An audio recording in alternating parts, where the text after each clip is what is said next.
મારું નામ કેવલ સુરતી, હળાદ પગાર કેન્દ્ર, તાલુકો દાતા, ત્યાંથી આવું છું. આ વખતનું ઇનોવેશન લાવ્યું છું બોલતી દિવાલ. કહેવાય છે કે હું ઈડરનો વતની છું સાહેબ, MSc B.Ed છું પોતે. કહેવાય છે કે આંખેથી જોયેલું અને કાનેથી સાંભળેલું લોંગ સમય સુધી યાદ રહેશે. આપણે કોઈ પિક્ચરની સ્ટોરી જોઈને આવીએ છીએ તો એ 3 કલાકનું જોયેલું પિક્ચર આપણને માઇન્ડમાં ઘણી વાર યાદ રહેશે લોંગ સમય સુધી. તો એ જ કોન્સેપ્ટ મેં અહીંયા અનુકૂળ કર્યો છે. ગણિત, વિજ્ઞાન, અંગ્રેજી, સામાજિક વિજ્ઞાન, જનરલ નોલેજ, આવા તમામ માહિતી એકઠી કરી એ તમામ માહિતીને અહીંયા તોરણ સ્વરૂપે બનાવ્યા.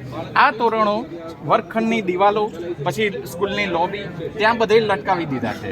એટલે વિદ્યાર્થી છે રિસેસના સમયમાં અથવા ફ્રી સમયની અંદર જ્યારે જાય તો એને કંઈક વાંચવાની, ખાલી દિવાલ કરતાં કંઈક હશે તો વાંચવાની ઈચ્છા થશે અને એકનું એક એ વારંવાર વાંચશે જેથી એને સરળતાથી યાદ રહેશે. આનો ફાયદો મને એ થયો કે અમારી સ્કૂલની અંદર જ્યાં NMMS અને PSC જેવી પરીક્ષામાં કોઈ વિદ્યાર્થી ઝડપથી પાસ નહોતું થતું, જ્યારથી આ કોન્સેપ્ટ મેં ત્યાં એપ્લાય કર્યો ત્યારથી મારી શાળાના બાળકો NMMS અને PSC જેવી વિવિધ પરીક્ષાઓમાં પાસ થતા થયા છે. બહુ ટ્રાઇબલ એરિયામાં છે હળાદમાં, પણ ત્યાં આ મને આ PSCમાં ગયા વર્ષે લગભગ 8 થી 9 જેવા હતા. ના, ઓછી સંખ્યા હતી, 45 જેવા હતા. હા, અને NMMSમાં લગભગ જુઓ ને 75 જેવા હતા, એમાંથી 35 કે 38 પાસ થયા. ખરેખર શનિ મહારાજ છે, બહુ સારા છે, ન્યાયના દેવતા છે. તમે જે વસ્તુ કરી છે ને, આવના સાહેબ એક ફોટો પાડ દો. એવોર્ડ આપી દે છે. આવો સાહેબ, એક ફોટો પાડી આપો. જીગરભાઈ સાહેબ 3 મિનિટ જ બાકી. તમે બધું સમજાવો.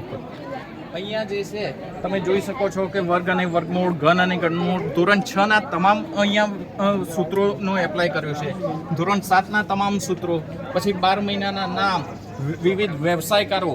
અહીંયા તમે સામાજિક વિજ્ઞાન વિષય લો તો અહીંયા તમે જોઈ શકો કે દરેક રાજ્ય અને એનું પાટનગર, ગુજરાત તો એની પાટનગર ગાંધીનગર, આમ તમામ રાજ્યોના પાટનગર સાથેનો અહીંયા ચાર્ટ છે. ABCD તો એનો અર્થ શું થાય. પછી આપણા જાણવા જેવું કે આપણા ખંડ કેટલા, આપણો દેશ ભારત, આપણું રાજ્ય, એ જ રીતે રાષ્ટ્રીય પ્રતીકો. તો આ બધું અહીંયા બાળક એકની એક વસ્તુ વારંવાર જોશે તો એ સરળતાથી યાદ રાખી શકશે, અને યાદ રાખશે તો એ જનરલ નોલેજની ને વિવિધ પરીક્ષાઓમાં સરળતાથી પાસ થઈ શકશે. આભાર.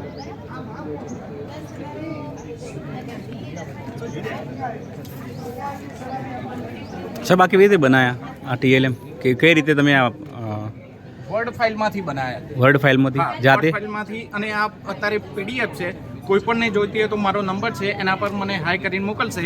એટલે તમામ જોનાર આવનાર જેને પણ જોઈતી હશે એને 70 પ્રકારની PDF હું કરી દઈશ, જેથી સરળતાથી એને માત્ર પ્રિન્ટ જ કાઢવાની રહેશે.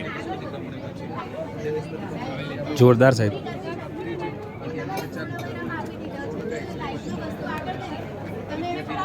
સન્ડે મંડે મૂળ તોરણ રૂપે આ આખા વર્ગની અંદર લગાડી શકાય. હા,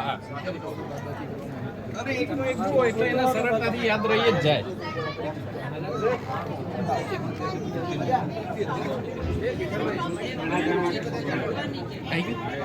ચાલુ હજી.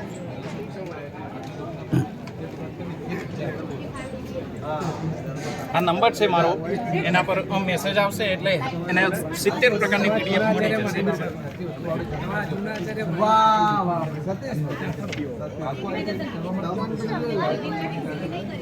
તમામ પ્રકારના તોરણો અહીંયા આપ દેખી રહ્યા છો લાગેલા છે, જે બાળકોને શાળા કક્ષાએ ઘણા જ ઉપયોગી નીવડશે. પણ જ્યારે આપણી સાઈડમાં ફોર્મેશન હોય એકની એક વાત માટે 5 થી 6 મીટિંગ કરવી પડે, સમય બગાડવો પડે, ટાઈમ આપવો પડે, રાઈટ? પણ તમે નોર્મલ ફેરફાર કરીને વસ્તુ ઇઝી કરી શકો.